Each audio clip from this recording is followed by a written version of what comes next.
या व्हिडिओमध्ये आपण गणित भाग 2 यामधील प्रकरण क्रमांक 2 पायथागोरस थेरम पायथागोरसचे प्रमेय हे पाहणार आहोत। या प्रकरणामध्ये आपल्याला 6 पॉइंट्सचा अभ्यास करायचा आहे। पहिला पॉइंट आहे पायथागोरन ट्रिपलेट, त्यालाच पायथागोरसचे त्रिकूट असं म्हणायचे। दुसरा point similarity and right angle triangle, समरूपता आणि काटकोन त्रिकोण, म्हणजे थोडक्यात काटकोन त्रिकोणाची समरूपता पाहायची आहे। तिसरा पॉइंट थेरम ऑफ जिओमेट्रिक मीन, भूमिती मध्याचे प्रमेय। नंतर चौथा पॉइंट आहे पायथागोरस थेरम, पायथागोरसचे प्रमेय। पाचवा पॉइंट आहे ॲप्लिकेशन ऑफ पायथागोरस थेरम, पायथागोरसच्या प्रमेयाचे उपयोजन। आणि शेवटचा पॉइंट आहे अपोलोनियस थेरम, अपोलोनियसचे प्रमेय। अशा एकंदरीत आपल्याला 6 घटकांचा या प्रकरणामध्ये अभ्यास करायचा आहे। त्यातील पहिल्या 4 घटकांचा अभ्यास आपल्याला 2.1 मध्ये पाहायचा आहे। हे 4 घटक म्हणजे पायथागोरसचे त्रिकूट, समरूपता आणि काटकोन त्रिकोण, भूमिती मध्याचे प्रमेय, पायथागोरसचे प्रमेय, असे 4 घटक आपल्याला 2.1 मध्ये पाहायचे आहेत। सुरुवातीला आपल्याला थोडंसं पाठीमागील गोष्टी आठवाव्या लागणार आहेत। पायथागोरस थेरम किंवा पायथागोरसचे प्रमेय काय आहे हे आपण अभ्यासलेलं आहे। पायथागोरसचं थेरम काय आहे बघा, इन राईट अँगल ट्रायंगल म्हणजे काटकोन त्रिकोणामध्ये पायथागोरसचं प्रमेय हे काटकोन त्रिकोणामध्ये वापरलं जातं। In right angle triangle the square of the hypotenuse is equal to the sum of the square of remaining 2 sides. काटकोन त्रिकोणात कर्णाचा वर्ग हा इतर 2 बाजूंच्या वर्गांच्या बेरजे इतका असतो। हे आपण मागील काही इयत्तांमध्ये अभ्यासलं आहे। आता या पायथागोरसच्या थेरमचा उपयोग करून आपल्याला पुढील काही गोष्टींचा अभ्यास करायचा आहे। त्यातील पहिला पॉईंट आपल्याला शिकायचा आहे पायथागोरन ट्रिपलेट, पायथागोरसचे त्रिकूट। आता हे पायथागोरन ट्रिपलेट काय आहे? In a triplet a natural numbers if the square of the largest number is equal to the sum of the square of the remaining 2 numbers, then the triplet called Pythagorean triplet। नैसर्गिक संख्यांच्या त्रिकुटामध्ये जर एका संख्येचा वर्ग इतर 2 संख्येच्या बेरजे इतका असेल तर त्याला पायथागोरसचे त्रिकूट म्हणतात। आता लक्षात घ्या, पायथागोरसचं त्रिकूट कशाला म्हणायचं की 3 संख्या असणार आहेत, त्या 3 संख्या नैसर्गिक संख्या असतील, त्या 3 संख्यांपैकी मोठ्या संख्येचा वर्ग हा इतर 2 संख्यांच्या वर्गांच्या बेरजे इतका असणार आहे, त्याला आपण पायथागोरसचं त्रिकूट म्हणणार आहोत। आता या ठिकाणी तुम्हाला फक्त पायथागोरस थेरम म्हणजे पायथागोरसचं प्रमेय आणि पायथागोरन ट्रिपलेट म्हणजे पायथागोरसचे त्रिकूट यामधील फरक फक्त समजून घ्यायचा आहे। पायथागोरसचं प्रमेय हे काटकोन त्रिकोणातील बाजू आणि कर्ण याच्या संबंधित आहे। पुन्हा लक्षात ठेवा, पायथागोरसचे प्रमेय हे काटकोन त्रिकोणातील बाजू आणि कर्ण यांच्या संबंधित आहे। तर पायथागोरन ट्रिपलेट किंवा पायथागोरसचे त्रिकूट हे 3 नैसर्गिक संख्यांच्या संबंधित आहे। म्हणजे पायथागोरस त्रिकूटमध्ये तुम्हाला कुठलाही त्रिकोण किंवा कुठलीही बाजू दिलेली नसते, फक्त 3 संख्या दिलेल्या असतात। त्या 3 संख्या ज्यावेळेस आपण एकत्र सोडवतो त्यावेळेस त्याला आपण पायथागोरसचे त्रिकूट म्हणणार आहोत। आणि पायथागोरसच्या प्रमेयामध्ये आपल्याला एक काटकोन त्रिकोण दिला जाणार आहे आणि त्या काटकोन त्रिकोणामध्ये आपण कर्ण आणि बाजू यांचा उपयोग करतो। तर अशा रीतीने या 2 गोष्टींमध्ये डिफरन्स किंवा फरक आहे। आता पाहूयात पायथागोरस त्रिकूट किंवा पायथागोरन ट्रिपलेट म्हणजे नक्की काय। पायथागोरस ट्रिपलेटमध्ये बघा आपल्याला 3 संख्या दिल्या जाणार आहेत। या ठिकाणी त्यांनी एक उदाहरण दिलेले आहे आपल्याला, 11, 60 आणि 61 अशा 3 संख्या आहेत। या 3 संख्या त्रिकुटामध्ये आहेत किंवा नाहीत हे कसं ओळखायचं? तर पायथागोरस त्रिकुटानुसार मोठ्या संख्येचा वर्ग प्रथम करणे. आता या तीन संख्यांपैकी 11, 60 आणि 61 या तीन संख्यांपैकी 61 ही संख्या मोठी आहे, म्हणून सुरुवातीला आपण 61 या संख्येचा वर्ग करणार आहोत. तर बघा या ठिकाणी आपण 61चा वर्ग करायचा आहे, तो येणार आहे 3721. नंतर उरलेल्या दोन संख्यांच्या वर्गांची बेरीज करायची. उरलेल्या दोन संख्या कोणत्या आहेत? 11चा वर्ग जो 121 येणार आहे आणि 60चा वर्ग जो 3600 येणार आहे. या दोघांची बेरीज किती मिळणार आहे आपल्याला? 3721. याचा अर्थ 61चा वर्ग आणि त्या दोन संख्यांच्या वर्गांची बेरीज ही सेम येत आहे, म्हणून या तीन संख्या पायथागोरसचं ट्रिपलेट किंवा पायथागोरसचे त्रिकूट आहे. एवढाच एक प्रश्न आपल्याला 1 मार्कासाठी विचारला जाणार आहे की दिलेल्या तीन संख्या या त्रिकूट आहेत किंवा नाहीत हे ओळखणे. ठीक आहे. तर अशा रीतीने आपला पहिला पॉईंट डिस्कस झालेला आहे.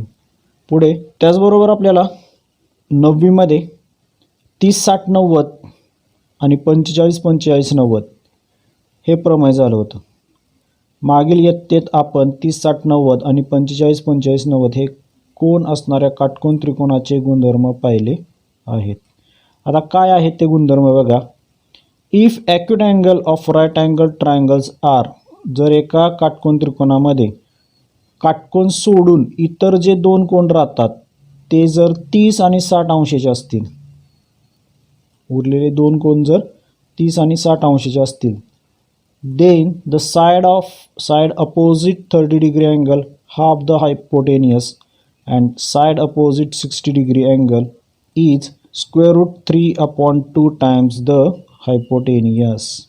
तर काटकोन त्रिकोणाचे लघुकोन 30, 60 असतील तर 30 अंशासमोरील बाजू कर्णाच्या निम्मी असते, म्हणजेच 1/2 असते, आणि 60 अंशासमोरील बाजू ही वर्गमुळात 3/2 असते. हे लक्षात ठेवायचं आहे. या ठिकाणी या त्रिकोणामध्ये बघा त्यांनी सांगितलं आहे, समजा LMN हा 30, 60, 90चा त्रिकोण आहे. आता 30, 60, 90चा त्रिकोण का आहे? तर या ठिकाणी Mचं माप आहे 90, Nचं माप आहे 60 आणि Lचं माप आहे 30. तर 30, 60, 90 अशी कोणांची मापे आहेत. मग 30, 60, 90चा त्रिकोण असेल तर ते काय म्हणतायत? 30 अंशासमोरील बाजू, 30 अंशासमोरील बाजू कोणती? MN ही कर्णाच्या निम्मी असते. MN ही कर्णाच्या, म्हणजे कर्ण कोणता इथं? LN याच्या निम्मी असते. म्हणून ती दर्शवताना आपण काय दर्शवणार आहे बघा, साईड अपोजिट 30 डिग्री अँगल्स, म्हणजेच MN is equal to 1/2 into LN, म्हणजे 30 अंशा कोणासमोरील बाजू म्हणजे MN ही 1/2 म्हणजे निम्मी कशाच्या? कर्णाच्या. कर्ण म्हणजेच LNच्या निम्मी असते. ती या पद्धतीने आपल्याला दर्शवायचं आहे. पुढे काय सांगतायत? 60 अंशासमोरील बाजू, साईड अपोजिट 60 डिग्री. आता 60 डिग्रीची अपोजिट साईड कोणती आहे बघा? LM ही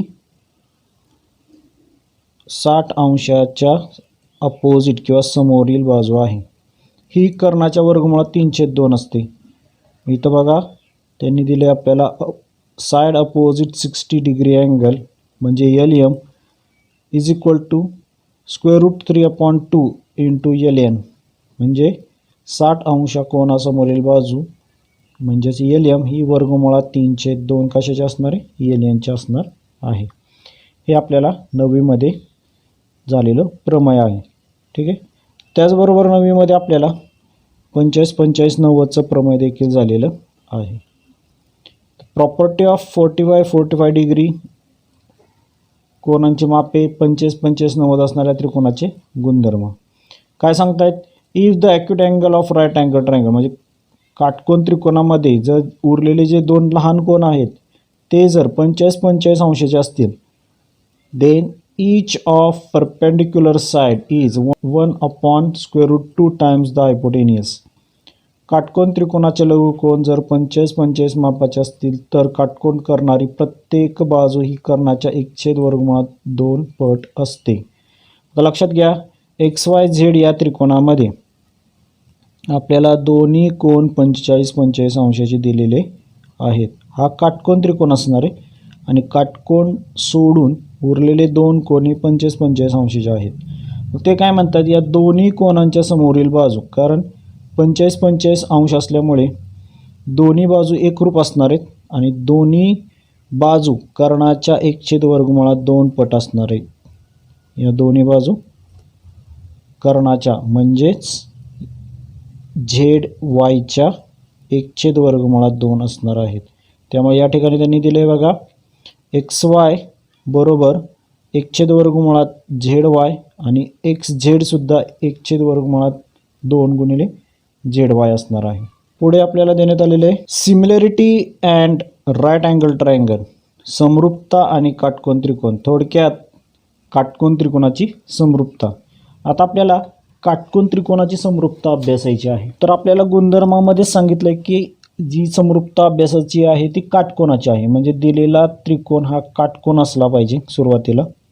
ठीक आहे, तर या ठिकाणी आपल्याला ABC हा जो त्रिकोण आहे हा काटकोन देण्यात आलेला आहे आणि या काटकोन त्रिकोणामध्ये आपल्याला समरूपता पाहिजे आहे.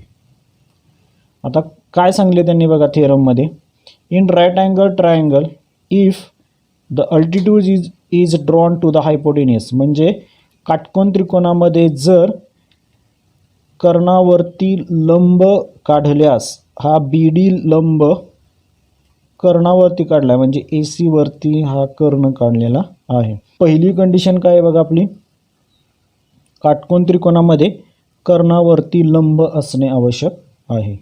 देन मग त्यावेळी the two triangles form are similar to the original triangle and to each other. काटकोन त्रिकोणात कर्णावर टाकलेल्या शिरोलंबामुळे जे त्रिकोण तयार होतात ते मूळ काटकोन त्रिकोणाशी व परस्परांशी समरूप असतात.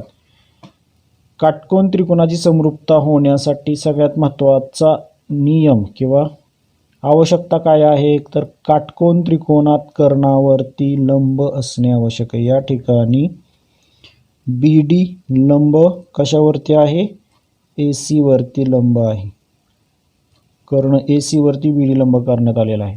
आता त्यामुळे काय होणार आहे, जे तीन त्रिकोण तयार होत आहेत, या आकृतीमध्ये तीन त्रिकोण आहेत. एक मोठा त्रिकोण आहे म्हणजे ABC, दुसरा त्रिकोण आहे ADB आणि तिसरा त्रिकोण आहे BDC हा लहान त्रिकोण.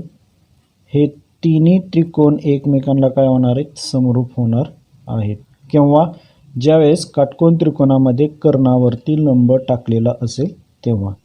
ठीक आहे, आता लक्षात घ्या, ज्यावेळेस तुम्हाला या त्रिकोणांची नावे लिहायची असतात ती एका सिक्वेन्सने लिहायची आहेत. तो सिक्वेन्स A या बिंदूपासून सुरुवात करूयात.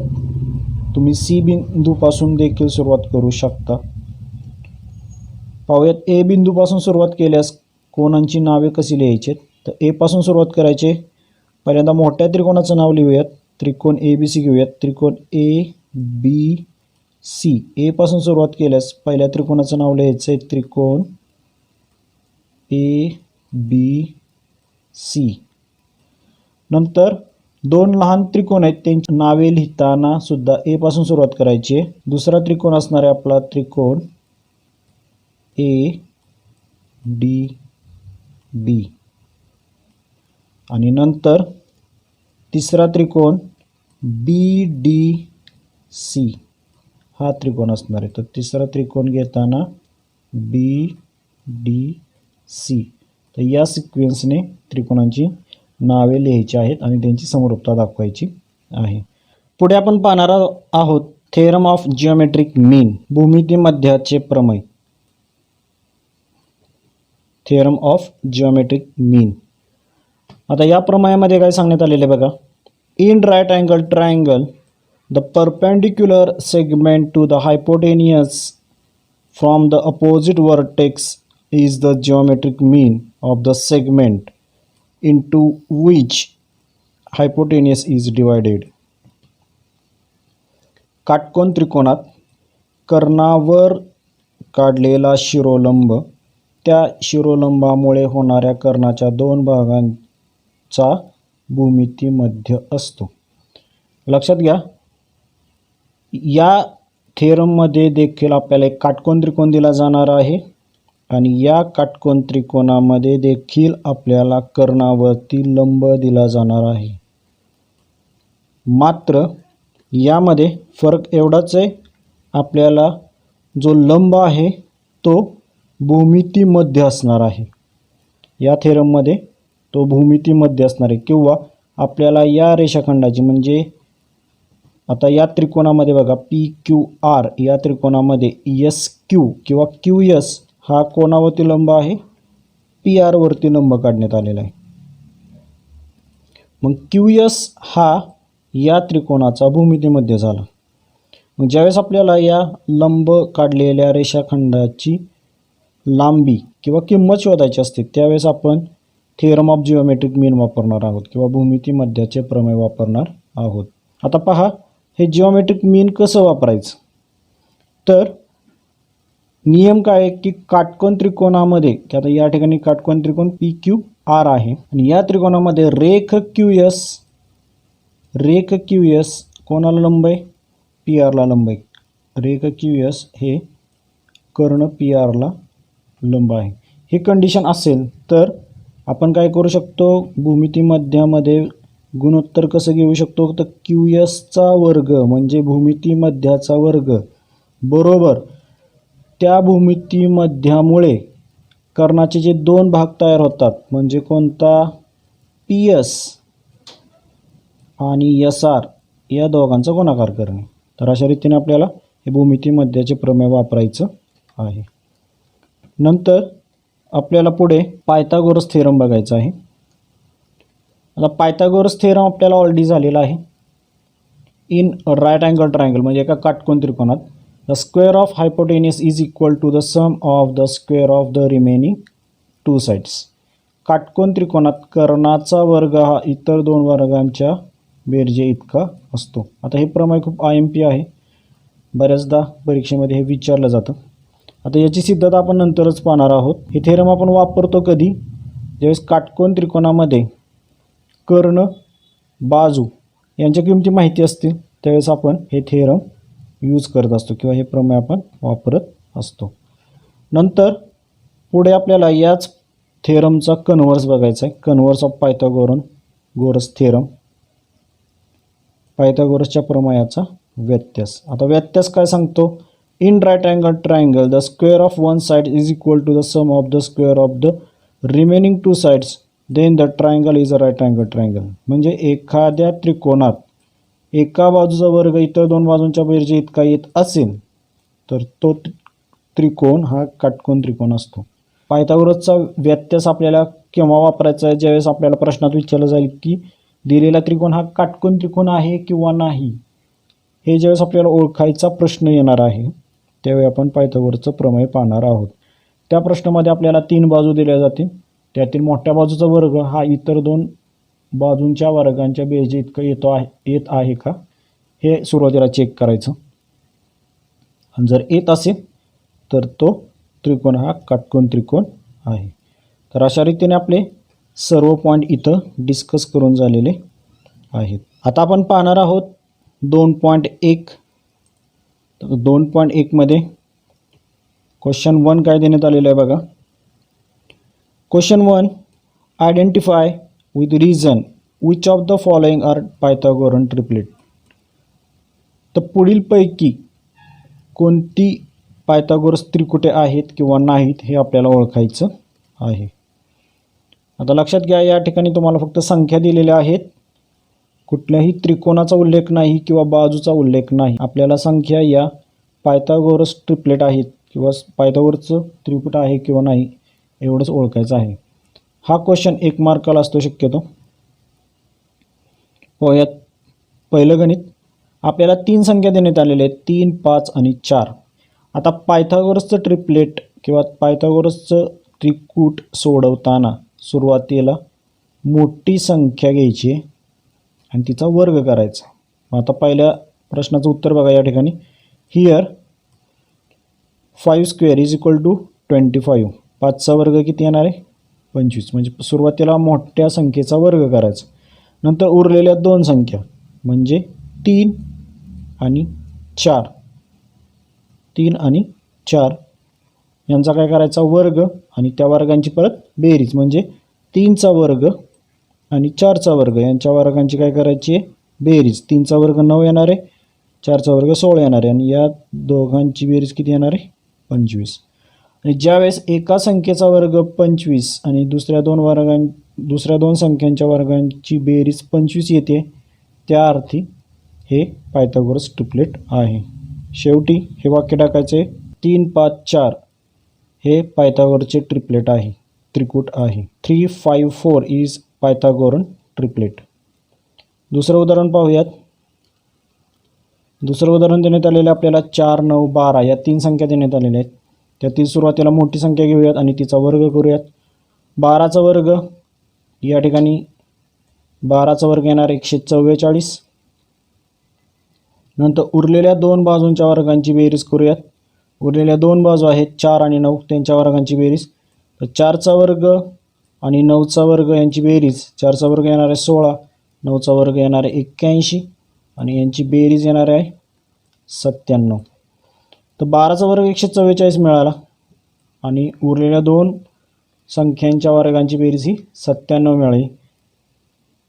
या दोन संख्या सेम नाही आहेत, त्यामुळे 12चा वर्ग हा 4चा वर्ग अधिक 9चा वर्ग यांच्या बरोबर नाही, म्हणजे नॉट इक्वल टू आहे.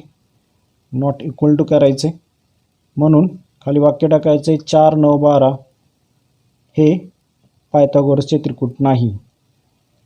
4, 9, 12 इज नॉट पायथागोरन ट्रिपलेट. पुढे तिसरं उदाहरण पाहूयात. तिसऱ्या उदाहरणामध्ये मोठी संख्या कोणती आहे 13, म्हणून सुरुवातीला आपण 13चा वर्ग करूयात. हिअर 13चा वर्ग येणार आहे 169. नंतर उरलेल्या दोन संख्यांच्या वर्गांची बेरीज करायची, 5चा वर्ग आणि 12चा वर्ग. 5चा वर्ग अधिक 12चा वर्ग, 5चा वर्ग 25, 12चा वर्ग 144 या दोघांची बेरीज किती मिळणार आपल्याला 169. 13चा वर्ग 169 आणि उरलेल्या दोन संख्यांच्या वर्गांची बेरीज देखील 169 आल्यावरती आपण लिहिणार आहे खाली 13चा वर्ग बरोबर 5चा वर्ग अधिक 12चा वर्ग. तर हे पायथागोरसचे त्रिकूट आहे. 5, 12, 13 इज पायथागोरन ट्रिपलेट असं शेवटी एक वाक्य टाकायचं आहे. तर अशा पद्धतीने तुम्ही पुढची 3 गणितं सॉल्व करायची आहेत. पाहूयात प्रश्न दुसरा. प्रश्न दुसऱ्यामध्ये काय सांगण्यात आलेले आहे बघा. इन ॲडजॉइनिंग फिगर, शेजारच्या आकृतीमध्ये अँगल MNP 90 डिग्री. बघा N हा कोन 90 अंशाचा आहे. Segment NQ perpendicular segment MP. पहा हे सगळ्यात महत्त्वाची इन्फॉर्मेशन आहे आपल्यासाठी. NQ परपेंडिक्युलर कोणाला आहे MPला, म्हणजे कर्णाला लंब आहे MQ. NQ लंब MP देण्यात आलेला आहे. पुढे काय इन्फॉर्मेशन दिली बघा. MQ बरोबर 9. MQ म्हणजे कर्णाचा एक रेषाखंड MQ हा 9 आहे. QP 4 देण्यात आलेला आहे आणि त्याने फाइंड करायला सांगितलं NQ. NQ हा आपला भूमितीमध्ये आहे किंवा जिओमेट्रिक मीन आहे आणि त्याची व्हॅल्यू आपल्याला शोधायची आहे. उत्तरामध्ये बघा इन त्रिकोण MNP, त्रिकोण MNP म्हणजे मोठ्या त्रिकोणामध्ये angle MNP is equal to 90 degree, म्हणजे N हा काटकोन त्रिकोण आहे आणि दुसरं segment NQ perpendicular segment MP. तर कर्णावरती एक लंब देण्यात आलेला आहे. मग त्यावेळी आपण भूमितीमध्याचं प्रमेय वापरू शकतो. मग भूमितीमध्याचं प्रमेय काय आहे बघा. NQ square is equal to MQ गुणिले QP. बघा भूमितीमध्याचा वर्ग म्हणजे NQचा वर्ग हा त्याने विभागलेल्या दोन रेषाखंडांच्या गुणाकार एवढा असतो. त्याने विभागले दोन रेषाखंड, एक MQ आणि दुसरा QP, या दोघांचा गुणाकार. आता या ठिकाणचा वर्ग उजव्या बाजूला जाऊन, डाव्या बाजूचा वर्ग उजव्या बाजूला जाऊन वर्गमूळ होणार आहे. म्हणून पुढची स्टेप येणार आहे NQ बरोबर वर्गमुळात एम क्यू गुणिले क्यू पी. आता एम क्यूची किंमत आहे 9, क्यू पीची किंमत आहे 4. स्टेप काय केलेली आहे बघा. आता 9चं वर्गमूळ किती निघतं आहे 3, 4चं वर्गमूळ निघतं आहे 2, 3 दुने 6, असं एन क्यू बरोबर किती मिळणार आहेत 6 युनिट्स मिळणार आहे. किंवा तुम्ही या 9 आणि 4चा गुणाकार करू शकता. 9 चौक 36 आणि 36चं वर्गमूळ किती निघणार आहे 6. या पद्धतीच्या स्टेप्स केल्या तरी चालते. सो अशा रीतीने आपला दुसरा क्वेश्चन देखील कंप्लीट झालेला आहे. तिसऱ्या क्वेश्चनमध्ये आपल्याला सांगण्यात आलेलं आहे इन ॲडजॉइनिंग फिगर, शेजारच्या आकृतीमध्ये म्हणजे त्रिकोण पी क्यू आरमध्ये Q P R 90 degree, Q P R म्हणजे हा पी कोण 90 अंशाचा आहे, म्हणजे हा त्रिकोण काटकोन त्रिकोण आहे. त्यामध्ये काय सांगितलं आहे सेगमेंट पी एम लंब segment Q R. P M हा कर्णावरती लंब झालेला आहे, क्यू आर हा कर्ण आहे आणि त्यावरती पी एम हा लंब झालेला आहे. अँड क्यू एम आर यांच्यामध्ये दरम्यानता आहे. P M is equal to 10. P एमची किंमत आपल्याला 10 देण्यात आलेली आहे. क्यू एम 8 आहे तर एम आर आपल्याला शोधायचा आहे. पहा लक्षात ठेवा पी एम हा आपला भूमितीमध्य आहे किंवा जिओमेट्रिक मीन आहे. म्हणजे आपल्याला या तिसऱ्या प्रश्नामध्ये देखील जिओमेट्रिक मीन किंवा भूमितीमध्याचे प्रमेय वापरायचं आहे. मग पहा उत्तरामध्ये इन त्रिकोण P Q R Q P R 90 degree, Q P R हा 90 अंशाचा कोन आहे. आणि दुसरी अट काय आहे सेगमेंट पी एम लंब segment Q R, segment P M लंब सेगमेंट क्यू आर असं असेल तर आपल्याला जिओमेट्रिक मीन वापरता येतं. म्हणून आपण भूमितीमध्याचा वर्ग म्हणजे या ठिकाणी भूमितीमध्य काय आपला पी एमचा वर्ग बरोबर त्याने दुभगलेल्या 2 रेषाखंडांचा गुणाकार, त्याने दुभगले 2 रेषाखंड क्यू एम आणि एम आर, म्हणून क्यू एम गुणिले एम आर हे कशानुसार जिओमेट्रिक मीन या थेरमनुसार किंवा भूमितीमध्याच्या प्रमेयानुसार. पुढे पी एमचा वर्ग करायचा म्हणजे आपल्याला पी एमची किंमत माहिती आहे 10चा वर्ग, क्यू एमची किंमत आहे 8, एम आर तसंच ठेवूयात. आता काय करूयात हे गुणाकार 8 त्या ठिकाणी जाऊन काय होते भागाकार आणि 10चा वर्ग काय होणार आहे 100, म्हणून एम आर बरोबर 100/8 येणार आहेत. आणि ज्यावेळेस आपण 8ने 100ला डिवाईड करू त्यावेळेस आपल्याला मिळणार आहेत 12.5. तर एम आरची किंमत आपल्याला 12.5 मिळाली. आपल्याला यात शोधायचं आहे क्यू आर किती. आपल्याला एम आर 12.5 मिळाला, क्यू एम 8 आहे तर क्यू आर किती असणार आहे. तर या 2 रेषाखंडांची काय करावी लागणार आहे बेरीज, म्हणून क्यू आर बरोबर क्यू एम अधिक एम आर. क्यू एम 8 आहे, एम आर 12.5 आहे, या दोन्हीची बेरीज येणार आहे 20.5. तर क्यू आर आपल्याला मिळणार आहे 20.5. सो अशा रीतीने तिसरा देखील क्वेश्चन आपला कंप्लीट झालेला आहे. चौथ्या प्रश्नामध्ये see adjoining figure find R P and P S using information given in triangle P S R. शेजारच्या आकृतीमध्ये आपल्याला आर पी आणि पी एस शोधायचे आहेत.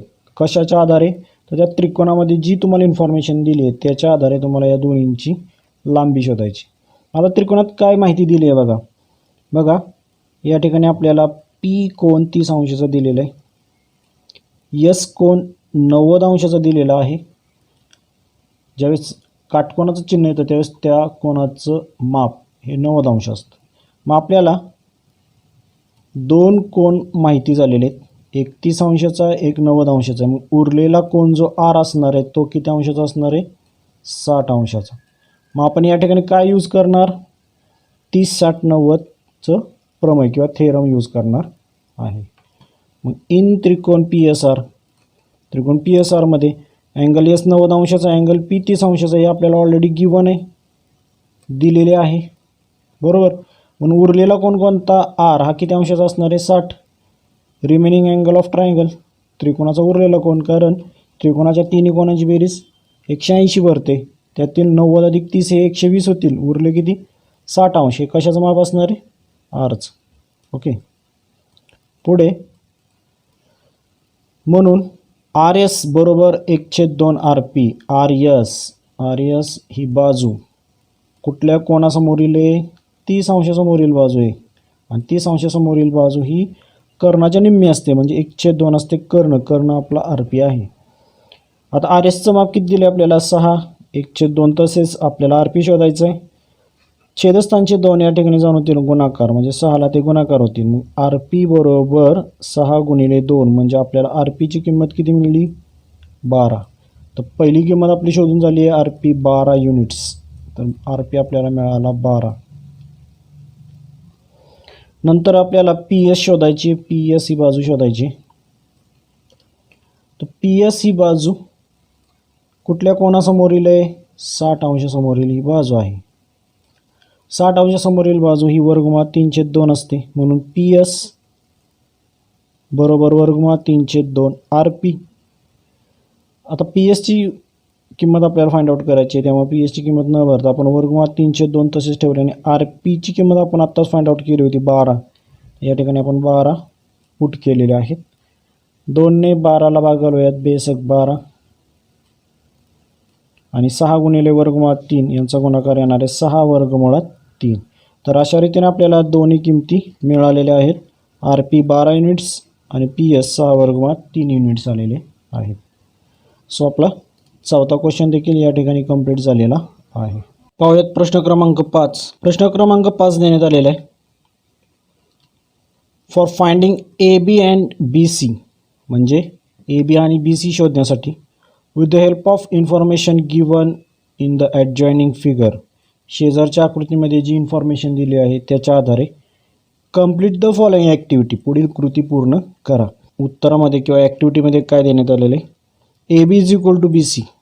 बघा, हे आपल्याला ऑलरेडी गिवन आहे, पक्ष किंवा दिलेले आहे. ए बी बाजू आणि बी सी बाजू हे समान आहेत. म्हणून अँगल बी ए सी, अँगल बी ए सी म्हणजे कोणता? Angle A. आणि दुसरा बी सी ए, बी सी ए म्हणजे अँगल सी. हे दोन्ही काय झाले? एकरूप झाले. कशानुसार? आयसोसेलेस ट्रायंगल थेरम, समद्विभुज त्रिकोणाचे प्रमेय, असं मराठीमध्ये कारण लिहायचं. आता त्रिकोण ए बी सीमध्ये म्हणजे मोठ्या त्रिकोणामध्ये आपल्याला माहिती आहे की तिन्ही कोणांची बेरीज 180 असते. म्हणून ए अधिक बी अधिक सी बरोबर 180.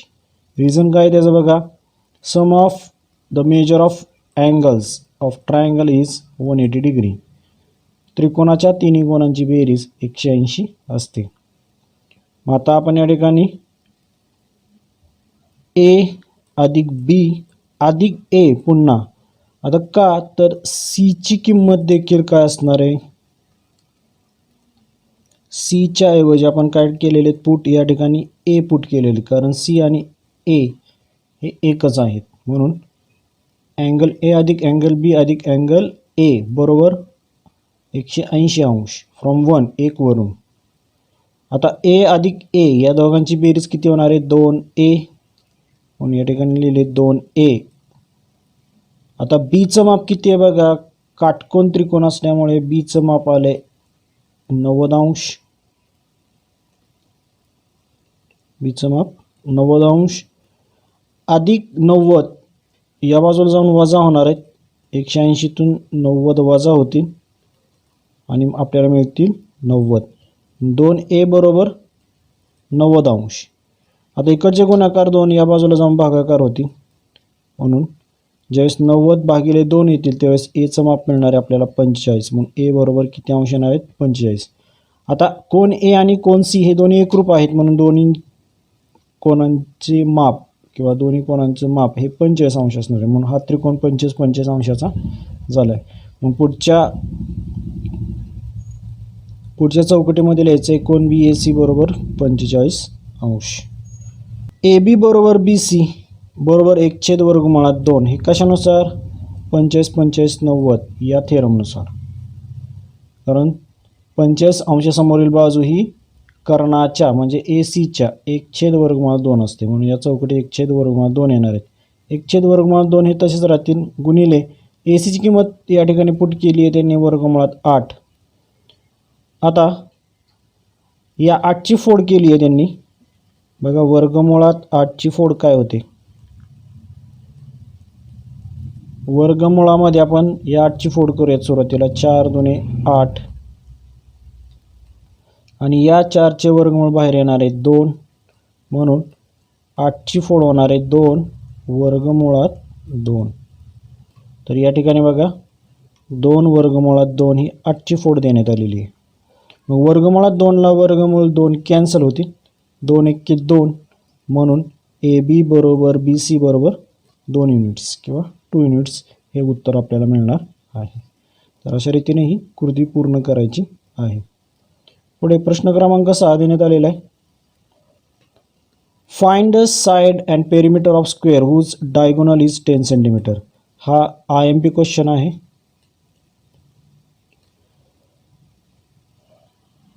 एका चौरसाचा कर्ण हा 10 सेंटीमीटर असेल तर त्याची बाजू आणि परिमिती आपल्याला शोधायला सांगितलेली आहे. Suppose quadrilateral ABCD is a square. समजा चौकोन ABCD हा चौरस आहे. AC बरोबर 10 सेंटीमीटर म्हणजे त्याचा डायगोनल 10 सेंटीमीटर घेतलेला आहे. AB बरोबर BC.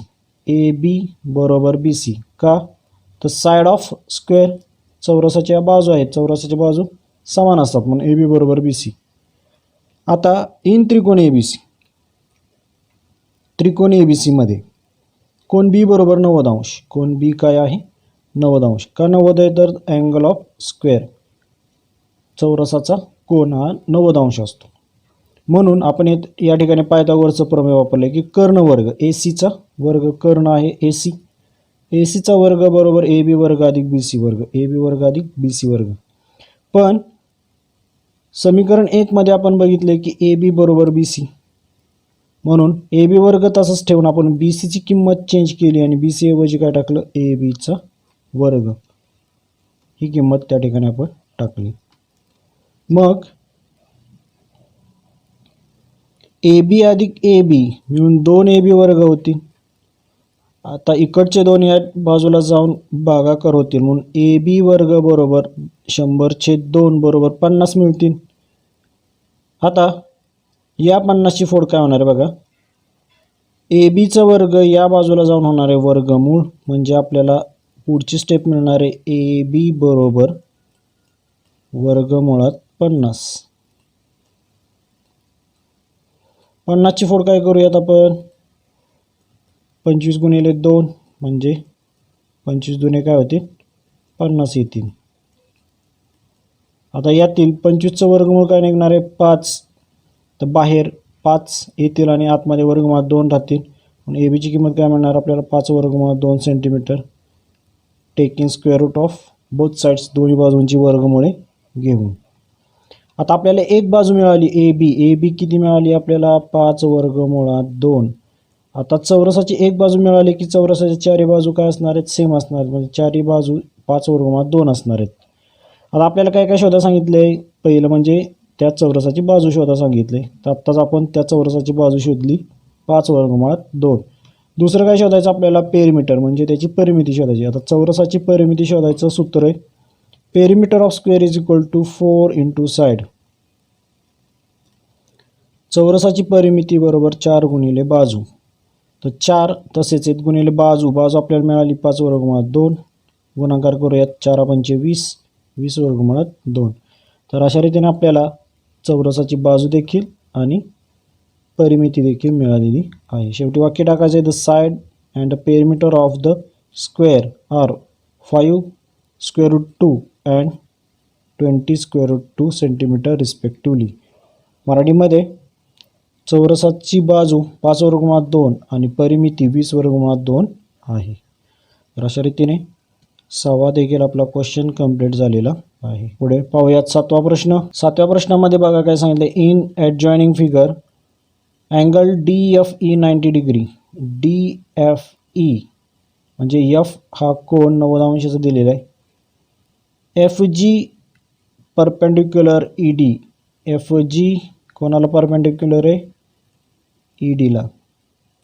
आता इन्फॉर्मेशनमध्ये GD बरोबर 8 दिले, FG बरोबर 12 दिलेले आहे आणि त्यावरून आपल्याला EG, FD आणि EF या 3 किमती शोधायच्या.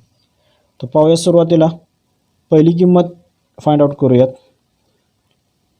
EG शोधूयात. आता EG ही किंमत फाइंड आउट करताना हा एक रेषाखंड आहे. आपल्याला माहिती काय आहे, भूमिती मध्याची किंमत माहिती आहे 12, दुसरा रेषाखंड माहिती आहे आपल्याला 8 आणि आपल्याला या रेषाखंडाची किंमत शोधायची. म्हणून या ठिकाणी आपण भूमिती मध्याचं प्रमेय वापरूयात. इन त्रिकोण DEF angle DFE is equal to 90 degree and FG perpendicular ED हे आपल्याला गिवन आहे. मराठीमध्ये त्रिकोण DEF मध्ये कोण DFE बरोबर 90 अंश आणि FG लंब ED पक्ष किंवा दिलेले आहे. म्हणून भूमिती मध्याच्या प्रमेयानुसार भूमिती मध्याचा वर्ग म्हणजे FGचा वर्ग बरोबर इतर दोन रेषाखंडांचा गुणाकार, या दोन रेषाखंडांचा गुणाकार. रिझन लिहायचे थिअरम ऑफ जिओमेट्रिक मीन, भूमिती मध्याचे प्रमेय. किमती बरोबर FGची किंमत आहे 12, 12चा वर्ग, GDची किंमत आहे 8, EG आपल्याला शोधायची आहे. गुणाकारात त्या ठिकाणी जाऊन भागाकार होतील आणि 12चा वर्ग 144 म्हणजे EG बरोबर 144/8. 8ने भागाकार केल्यावरती EGची किंमत मिळणार आहे आपल्याला 18 युनिट्स म्हणजे EG आपल्याला मिळाले 18. पुढे दुसरी किंमत फाइंड आउट करायची आपल्याला FD किती आहे. दुसऱ्या किमतीमध्ये आपण त्रिकोण यूज करणार आहोत FGD. आपल्याला FD शोधायचं आहे. FD म्हणजे या बाजूची बाजू शोधायची, या त्रिकोणाची बाजू. आता जो लहान त्रिकोण आहे FGD हा जो लहान त्रिकोण आहे, या त्रिकोणामध्ये आपल्याला FD शोधायचे. आता या त्रिकोणाचा 90 अंश G या ठिकाणी झाला आहे म्हणून हा झाला काटकोन त्रिकोण. काटकोन त्रिकोणाचा आपल्याला कर्ण शोधायचं आहे. दोन बाजूंची लांबी माहिती आहेत आपल्याला, FG माहिती आहे आणि GD माहिती आहे. तर या ठिकाणी आपण पायथागोरस यूज करूयात. FGD मध्ये FGD कोण FGD बरोबर 90 अंश आहे म्हणून या ठिकाणी आपण पायथागोरस प्रमेय वापरला आहे. FDचा वर्ग बरोबर FGचा वर्ग अधिक GDचा वर्ग. FGची किंमत आहे 12चा वर्ग अधिक GDची किंमत आहे 8चा वर्ग. 12चा वर्ग 144 अधिक 164, 8चा वर्ग 64, दोन्हीची बेरीज येणार आहे 208. आता 208चा पूर्ण वर्गमूळ निघत नाही म्हणून FD बरोबर वर्गमुळात किती येतील 8. 8ची 4 काय होणार आहे 16 गुणिले 13.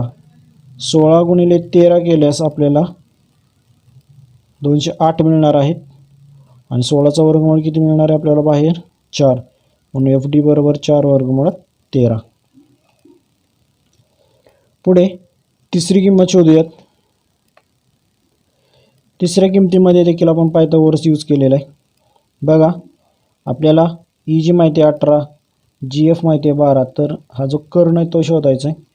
म्हणून EGF या काटकोन त्रिकोणामध्ये EGF 90 अंश आहे म्हणून पायथागोरसचं प्रमेय काय यूज करतो आपण EFचा वर्ग बरोबर EGचा वर्ग अधिक FGचा वर्ग. किमती बरोबर 18चा वर्ग अधिक 12चा वर्ग 324 अधिक 144, यांची बेरीज येणार आहे 468. EF बरोबर 4 वर्गमुळात 468, EF बरोबर वर्गमुळात 468. आता याची फोड काय होते 36 गुणिले 13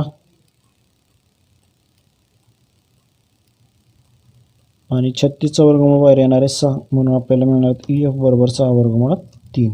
8वा प्रश्न पाहूयात. Find the diagonal of rectangle whose length 35 centimetre and breadth 12 centimetre. एका आयतामध्ये लांबी 35 सेंटीमीटर आहे आणि रुंदी 12 सेंटीमीटर आहे, तर त्याचा कर्ण आपल्याला शोधायला सांगितलेला आहे. मग समजा आपण तो ABCD मानूयात. कर्ण AC असणार आहे, त्याच्यामध्ये लांबी 35 म्हणजे BC 35 आणि AB 12 मानूयात. समजा चौकोन ABCD हा आयत आहे. Suppose quadrilateral ABCD is a rectangle. AB बरोबर 12, BC बरोबर 35. आता इन त्रिकोण ABC, आता या काटकोन त्रिकोणामध्ये अँगल B बरोबर 90 अंश. आता 90 काय येतात तिथं तर अँगल ऑफ रेक्टँगल. आपल्याला माहिती आहे आयताचा कोन 90 अंश असतो. म्हणून AC वर्ग बरोबर AB वर्ग अधिक BC वर्ग. या ठिकाणी आपण पायथागोरसचं प्रमेय वापरलं आहे. पायथागोरसच्या प्रमेयानुसार ABचा वर्ग म्हणजे 12चा वर्ग, BCचा वर्ग म्हणजे 35चा वर्ग, 144 येईल, 12चा वर्ग 35चा वर्ग 1225. दोघांची बेरीज 1369 म्हणून AC बरोबर 1369 वर्गमुळात येतील आणि 1369चं वर्गमूळ मिळणार आहे 37. अशा रीतीने आपल्याला कर्णाची लांबी मिळणार आहे 37 centimetre. The diagonal of the rectangle is 37 centimetre. आयताचं कर्ण 37 सेंटीमीटर आहे. पुढे 9वा क्वेश्चन पाहूयात. 9व्या क्वेश्चनमध्ये देण्यात आलेलं आहे, in adjoining figure M is the mid point. M हा मध्यबिंदू आहे. बघा या ठिकाणी यम हा मध्यबिंदू आहे, म्हणून आर एम आणि क्यू आर हे एकसारखे होते. Angle P R Q 90 degree. P R Q म्हणजे आर हा 90 अंशाचा आहे. Prove that P Q square, P क्यूचा वर्ग हा 4 पी एमचा वर्ग वजा 3 पी आरचा वर्ग आहे. 4 पी एमचा वर्ग वजा 3 पी आरचा वर्ग वजा 3 पी आरचा वर्ग हे आपल्याला फाइंड आउट करायचं आहे. बघा याची सिद्धता, इन त्रिकोण पी क्यू आर, मोठ्या त्रिकोणामध्ये त्रिकोण पी क्यू आरमध्ये angle P R Q 90 degree, P R Q 90 अंशाचा आहेच. म्हणून या ठिकाणी आपण पायथागोरसचं प्रमेय वापरलं. पी क्यू वर्ग बरोबर पी आर वर्ग अधिक आर क्यू वर्ग. पी क्यूचा वर्ग पी आरचा वर्ग अधिक आर क्यूचा वर्ग हे कशानुसार? पायथागोरसच्या प्रमेयानुसार, पायथागोरस थेरम. आता पी आरचा वर्ग अधिक आर क्यूची किंमत आपण चेंज केली. आर क्यू काय आहे बघा, आर क्यू म्हणजेच काय तर आर एम अधिक एम क्यू या दोघांच्या बेरजेतून आर क्यू तयार होतो. म्हणून आपण या ठिकाणी आर एम अधिक एम क्यू लिहिलेले आहेत आणि त्यांच्या कंसाचा वर्ग, कारण या ठिकाणी वर्ग आहे तो आपल्याला लिहावा लागणार आहे. ओके, सो पुढे पी आर वर्ग तसंच राहील, मात्र आर एम अधिक आर एम, कारण आर एम आणि एम क्यू हे एकच आहेत, म्हणून एम क्यू ऐवजी आपण काय टाकले? R M. या ठिकाणी आर एमचा वर्ग येईल. आर एम अधिक आर एम मिळून 2 आर एम होतील आणि त्यांचे पुन्हा वर्ग करूया. 2चा वर्ग 4 येईल, आर एमचा वर्ग आर एम वर्ग येईल. ओके, तर आपल्याला पहिलं गुणोत्तर किंवा पहिलं समीकरण मिळणार आहे पी क्यू वर्ग बरोबर पी आर वर्ग अधिक 4 आर एमचा वर्ग. त्यानंतर दुसरा काटकोन त्रिकोण घेण्यात आलेला आहे, त्रिकोण P R M. P R M हा लहान त्रिकोण. या लहान त्रिकोणामध्ये बघा काय सांगितलं आहे, तर पी एमचा वर्ग म्हणजे या ठिकाणी देखील आपण पायथागोरस प्रमेय वापरले. पी एमचा वर्ग बरोबर पी आरचा वर्ग अधिक आर एमचा वर्ग पायथागोरसच्या प्रमेयानुसार.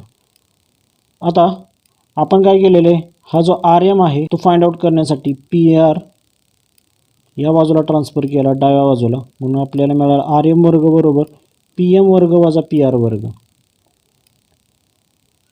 आता 1 व 2 वरून, 1 आणि 2 वरून म्हणजे ही जी किंमत आहे 2 मधील किंमत आपण ही 1 या समीकरणामध्ये ठेवलेली आहे. म्हणजे पी क्यू वर्ग हा तसाच राहील या ठिकाणी, पी आर वर्ग देखील या ठिकाणी सेम राहणार आहे.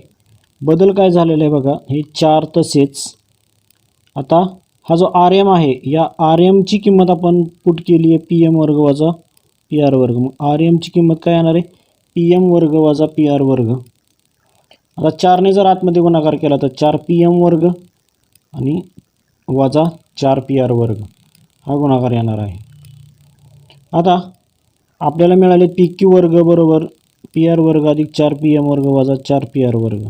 या पी आरमधून एक पी आर हा वजा 4 पी आरमधनं वजा होणार आहे, मोठ्या संख्येचं चिन्ह येणार आहे. वजा 4 पी आरमधनं एक पी आर गेला तर मिळणार आहे वजा 3 पी आर आणि या ठिकाणी 4 पी एम वर्ग तसंच राहील. आपल्याला पुढचं गुणोत्तर काय मिळणार आहे बघा, पी क्यू वर्ग बरोबर 4 पी एम वर्ग वजा 3 पी आर वर्ग ही आपली सिद्धता या ठिकाणी मिळणार आहे. तर अशा रीतीने 9वा देखील क्वेश्चन आपला कंप्लीट झालेला आहे. 10व्या क्वेश्चनमध्ये आपल्याला wall of 2 buildings on either side of street are parallel to each other. बघा एका रस्त्याच्या दोन्ही बाजूला असणाऱ्या भिंती एकमेकांना पॅरलल आहेत आणि त्यामुळे एक रस्ता जातो आहे.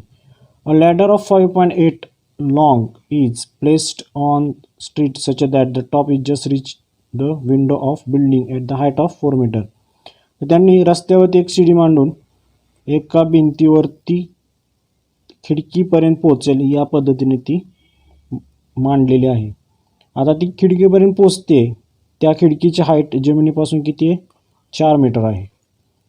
On the turning the ladder over the other side of the street. आता हीच शिडी जर आपण दुसऱ्या बाजूला वळवली म्हणजे ती पुन्हा किती असणार आहे? 5.8 मीटर असणार आहे. तर ती दुसऱ्या बिल्डिंगच्या खिडकीपर्यंत पोचते किती? 4.2 हाईटवरती. या 4.2 हाईटवरती ती पोचते. Find the width of the street. तर ते काय म्हणतायत? या रस्त्याची लांबी शोधा. म्हणजे आपल्याला BD शोधायचं आहे. हिअर आता आपल्याला थोडंसं या आकृतीचं वर्णन लिहावं लागणार आहे. Here AC and CE present the ladder of the length 5.8 metre. आकृतीमध्ये AC आणि CE ही शिडी आहे जिची लांबी 5.8 मीटर आहे. A and E represent windows of the building. A आणि E या बिल्डिंगच्या खिडक्या आहेत किंवा त्या इमारतीच्या खिडक्या आहेत. On the opposite side of the street BD is the width of the street. आता BD ही झाली रस्त्याची लांबी. तर आपल्याला BD शोधायची आहे. आता दोन काटकोन त्रिकोण आहेत. दोन काटकोन त्रिकोणामध्ये आपण वेगवेगळं पायथागोरसचं प्रमेय वापरणार आहोत. पहिल्या त्रिकोणामध्ये आपण जर म्हणजे ABC या त्रिकोणामध्ये जर आपण पायथागोरस थेरम वापरलं तर आपल्याला BCची लांबी मिळणार आहे. आणि CDE मध्ये पायथागोरस थेरम वापरलं तर आपल्याला CDची लांबी मिळणार आहे. आणि या दोन्हींची बेरीज केली की आपल्याला रस्त्याची लांबी मिळणार आहे किंवा रुंदी मिळणार आहे. बघा या ठिकाणी AB बरोबर 4, ED बरोबर 4.2 म्हणून इन त्रिकोण ABC कोण B बरोबर 90 अंश. म्हणून पायथागोरसच्या प्रमेयानुसार AC वर्ग बरोबर AB वर्ग अधिक BC वर्ग. AC वर्ग अधिक AB वर्ग अधिक BC वर्ग. 5.8चा वर्ग वजा 4 बरोबर 4 वर्ग अधिक BC वर्ग. BC वर्ग बरोबर 33.64 म्हणजे 5.8चा वर्ग येणार आहे 33.64 वजा BCचा वर्ग 4चा वर्ग काय येणार आहे 16. हा 4चा वर्ग या ठिकाणी आपण ट्रान्सफर केला आहे म्हणजे डाव्या बाजूला तो वजा झालेला आहे म्हणून 33.64 वजा 16 आलेले आहेत. यांची वजाबाकी येणार आहे 17.64. आता 17.64चं वर्गमूळ घेतलं तर आपल्याला मिळणार आहे 4.2 metre. Taking square root of both sides. दोन्ही बाजूंची वर्गमुळे घेऊन म्हणजे BCची लांबी आपल्याला मिळाली 4.2. सेम दुसऱ्या त्रिकोणामध्ये त्रिकोण CDE. CDE मध्ये देखील आपण पायथागोरसचं प्रमेय वापरलेलं आहे. CE वर्ग बरोबर CD वर्ग अधिक DE वर्ग. पायथागोरसच्या प्रमेयानुसार किमती बरोबर. CEची लांबी आहे 5.8. CD आपल्याला फाइंड आउट करायचं आहे आणि DEची लांबी आहे 4.2 यांचा वर्ग. आता पुढच्या स्टेपला काय येणार आहे बघा. आता CD वर्ग बरोबर 33.64 हा 5.8चा वर्ग येणार आहे आणि 17.64 हा 4.2चा वर्ग येणार आहे. दोघांची वजाबाकी करून आपल्याला 16 मिळणार आहेत आणि CD बरोबर जर दोन्ही बाजूंचं वर्गमूळ घेतलं तर आपल्याला CD बरोबर 4 मीटर मिळणार आहे. तर CDची लांबी 4 आणि BCची लांबी 4.2 यांची बेरीज करूयात. BD बरोबर BC अधिक CD 4.2 अधिक 4 बरोबर 8.2 मीटर. तर त्या रस्त्याची रुंदी 8.2 मीटर असणार आहे. म्हणून खाली वाक्य टाकायचं the width of the street is 8.2 metre. म्हणून त्या रस्त्याची रुंदी ही 8.2 मीटर आहे. तर अशा रीतीने आपला 2.1 कंप्लीट झालेला आहे. आजच्या व्हिडिओमध्ये एवढंच. धन्यवाद.